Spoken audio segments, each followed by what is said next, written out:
자기가 자기를 어떻게 평가하느냐에 따라 자기한테 기회가 주어지고 시간이 오고 자기에게 자리가 주어지고 자기에게 어떤 그런 혜택이 어떤 유익함이 주어진단 말이에요.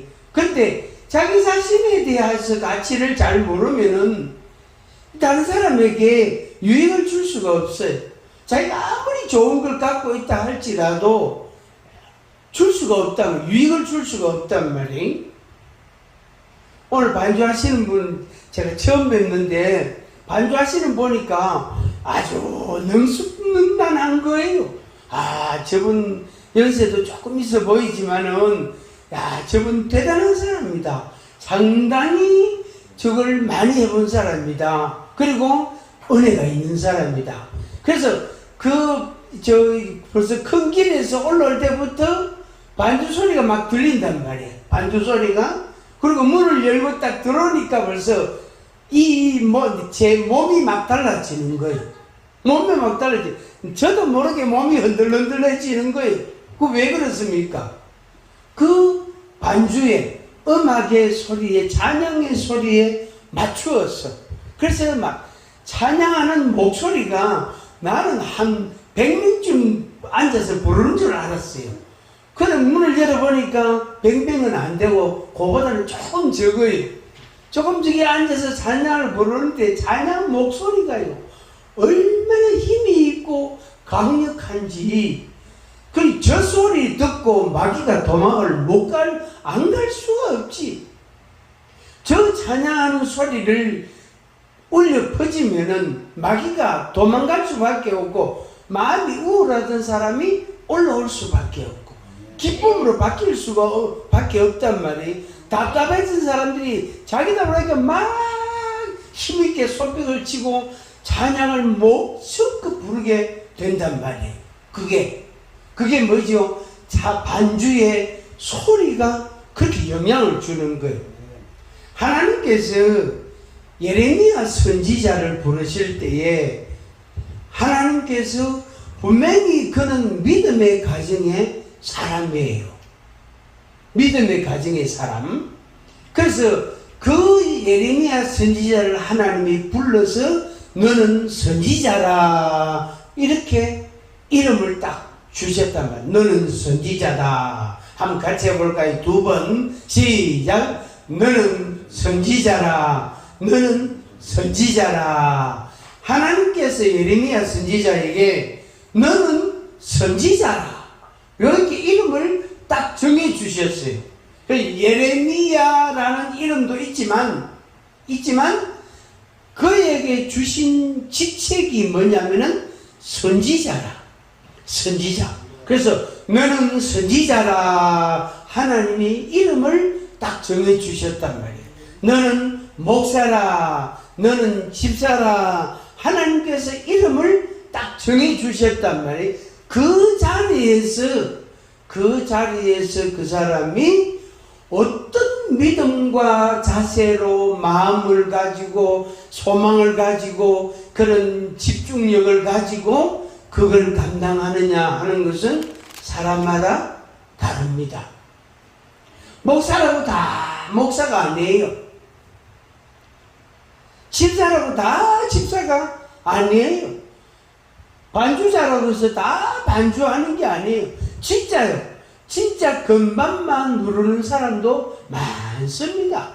그러나 그 찬양 반주하는 소리를 들으면서 사람들이 회중이 어떻게 해요? 힘이 나는 것. 찬양이 막 되는 것. 그 힘이 나는 것.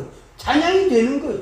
찬양이 되고 힘이 나고 찬양이 되고 그렇게 해서 아름다움을 이루고 거룩한 역사들을 감당해 갈 수 있단 말이에요. 그 예레미야 선지자에게 하나님이 너는 선지자라 이름을 딱 정해 주셨어요. 역할을 딱 정해 주셨어요.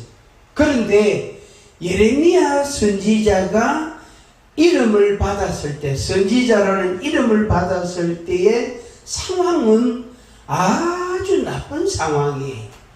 그 메시지도 아주 말하기 어려운 그런 메시지.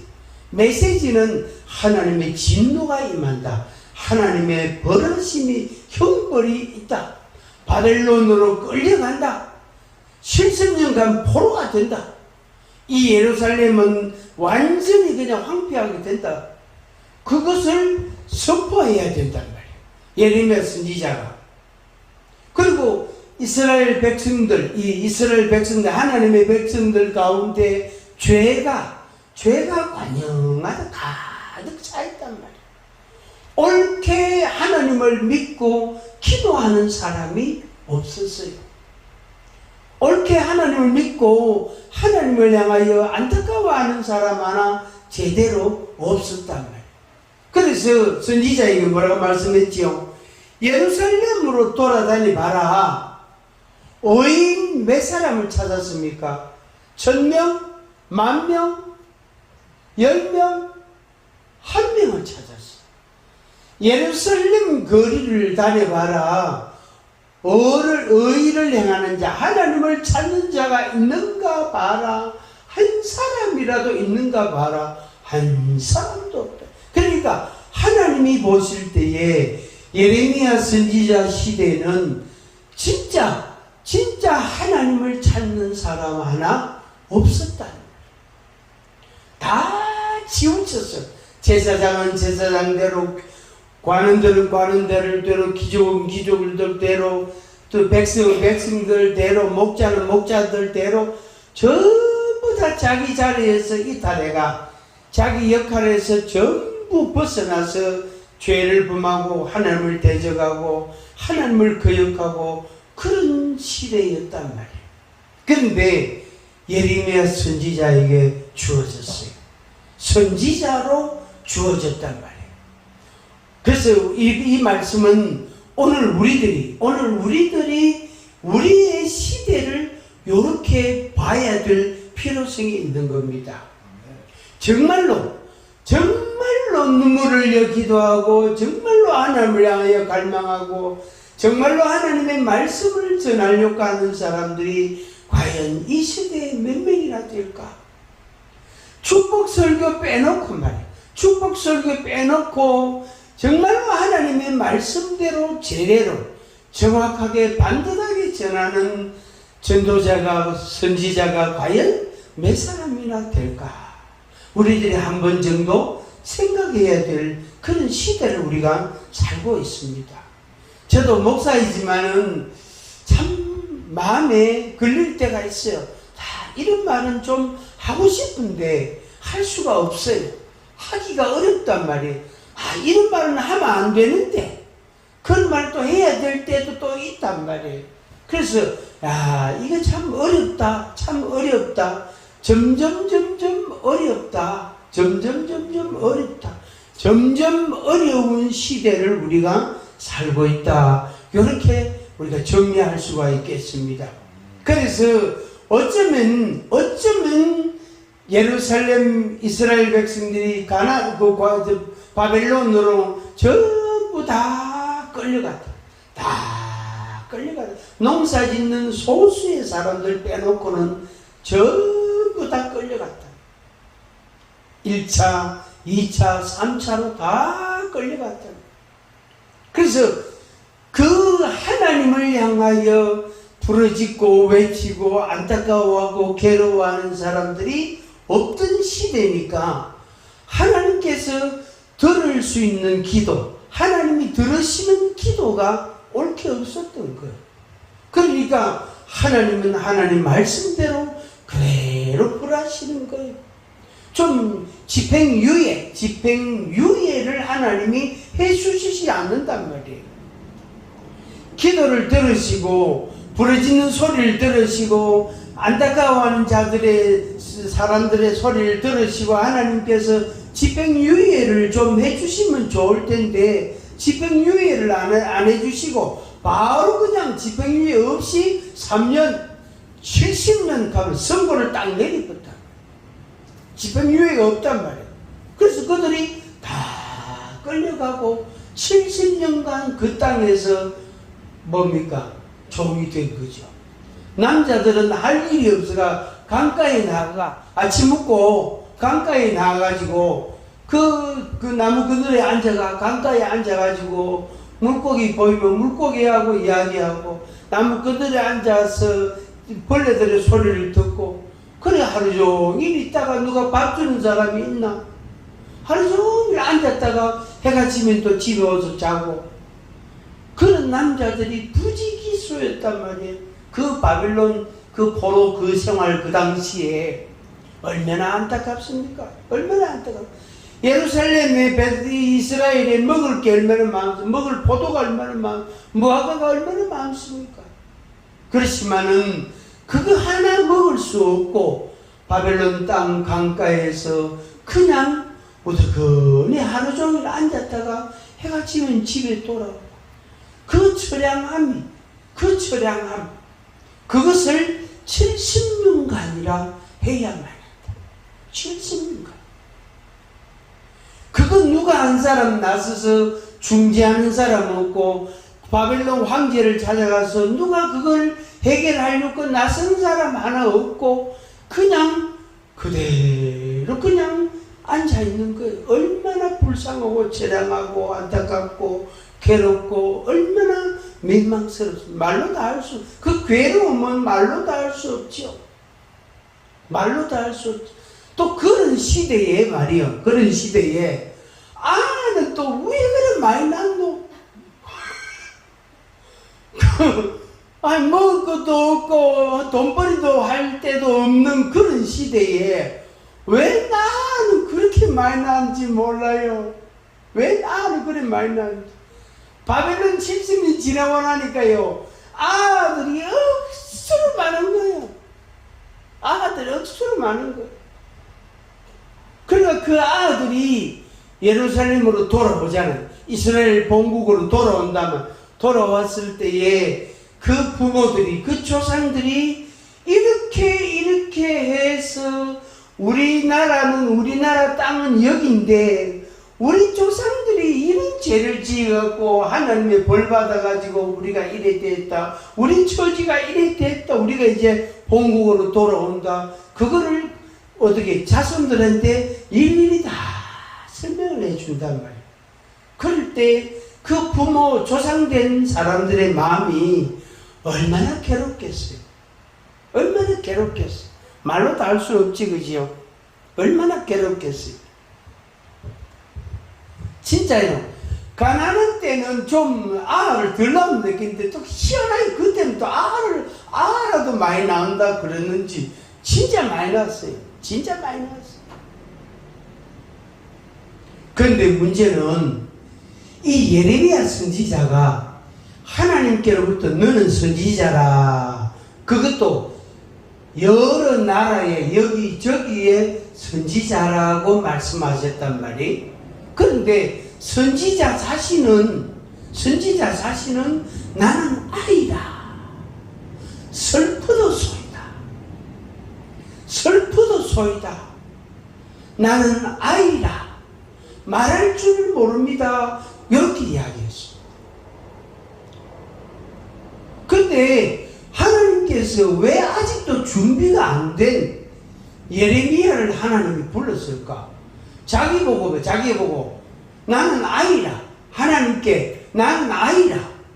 자기가 아이라고 생각하고 있는 아들, 믿음의 가정의 아들을 말이에요. 제사장으로 하나님이 딱 세웠지만은 이 선지자가, 이 예레미야가 가서 하나님의 말씀을 말하기가 너무너무 어려운 거예요.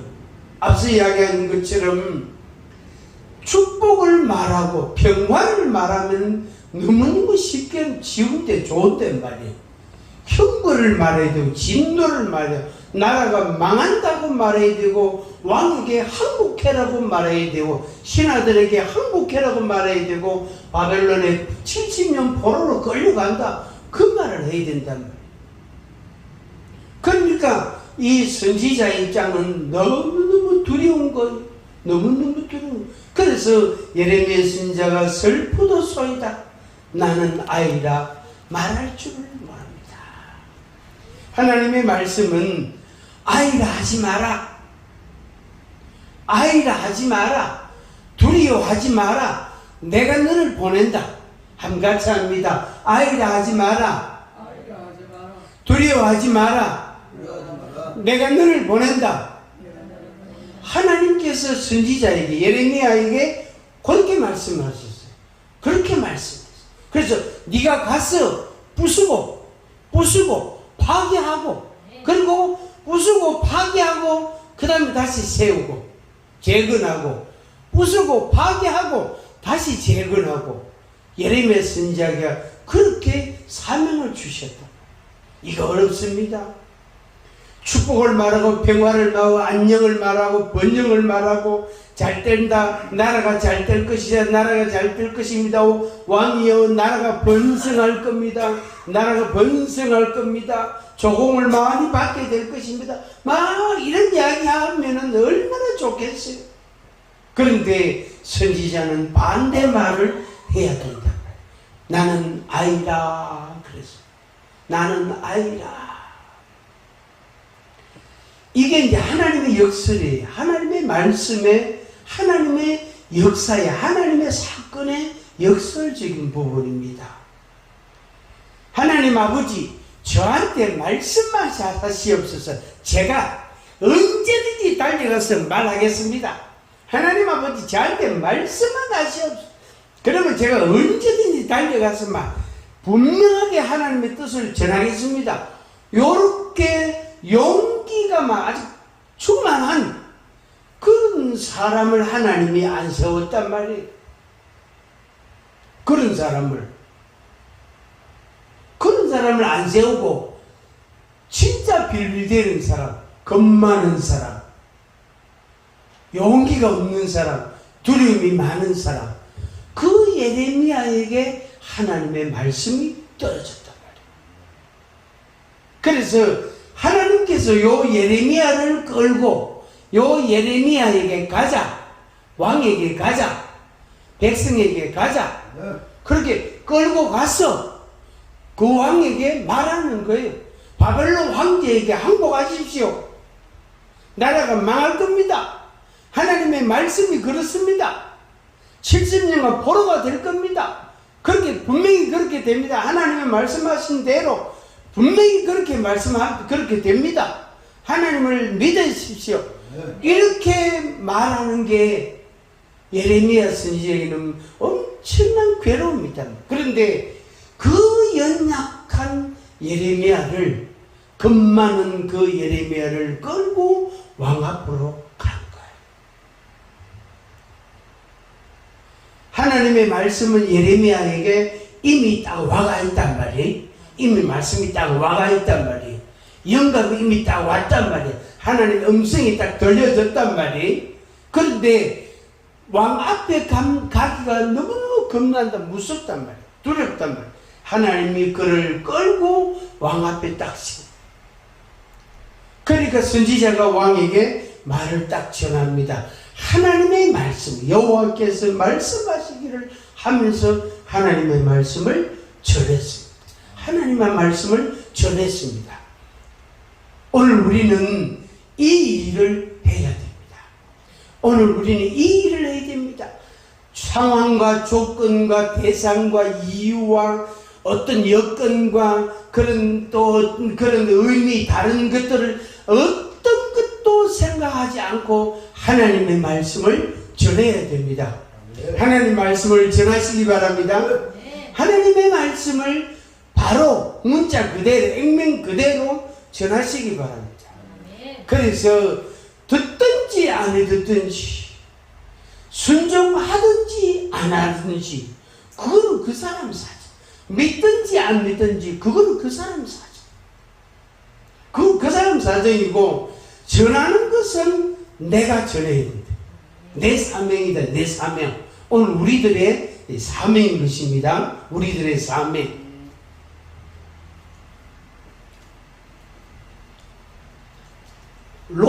롯때, 아브라함의 조카 롯때 말, 소돔과 고모라성 우리가 기억하고 있습니다. 성경에서 유명한 스토리인데 기억하고 있단 말이. 근데 이 롯이 그 소돔성에서 사실상 유일한 경건한 사람이에요.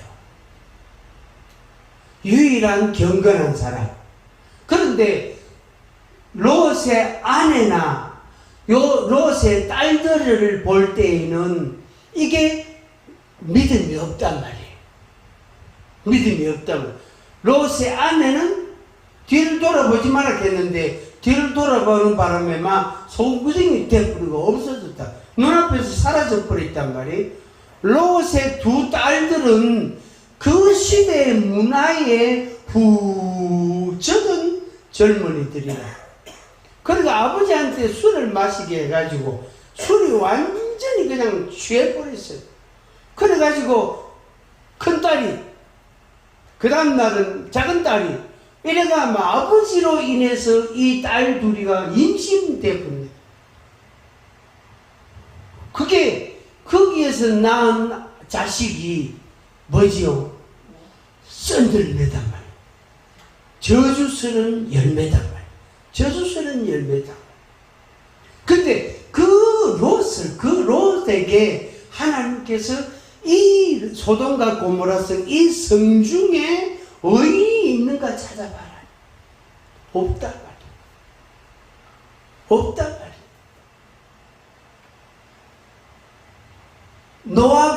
노아가 물 심판을 경험했잖아요. 물 심판을. 노아 때에 노아 600세에 하나님이 노아에게 120년 후에 물로서 심판할 거다. 그렇게 말씀을 하셨단 말이에요. 이 노아가 사람들한테 하나님의 물심판이 있다. 하나님의 물심판이 있다. 얼마나 외쳤을까요? 많이 외쳤을 겁니다. 한 사람도 그 메시지를 듣지 않았습니다. 믿지를 아니하고 순종하지를 아니했습니다. 그나마 이 노아의 아들 셋, 며느리 셋, 6명 아내. 그래서 8식구만 구원을 받게 됐습니다. 방주 안에 들어가게 됐단 말이에요. 그 시대에 의인이 몇 명이나 됐을까? 그 시대에 8명 빼놓고는 전부 다 한 사람도 예외 없이 물 심판에 의해서 물에 다 수장되어 버렸어. 다 수장되어 버렸어. 오늘 우리가 이 시대를 살면서 우리의 사명이라는 게, 우리의 할 일이라는 게 얼마나 중대한지를 다시 한번 생각합니다. 롯은 소돔과 고모라 소돔성 그 하나에만 집중하면 됐단 말이에요. 노아 때는 그 시대 사람들한테 다 말했어야 한단 말이에요. 오늘 우리들 시대 사람들한테 다 말해야 돼요. 근데 노아 때는 노아 식구들 뿐이잖아요. 롯의 때는 롯 식구들밖에 없단 말이에요. 근데 오늘날은 교회가 얼마나 많고 목사가 얼마나 많고 집사가 얼마나 많습니까?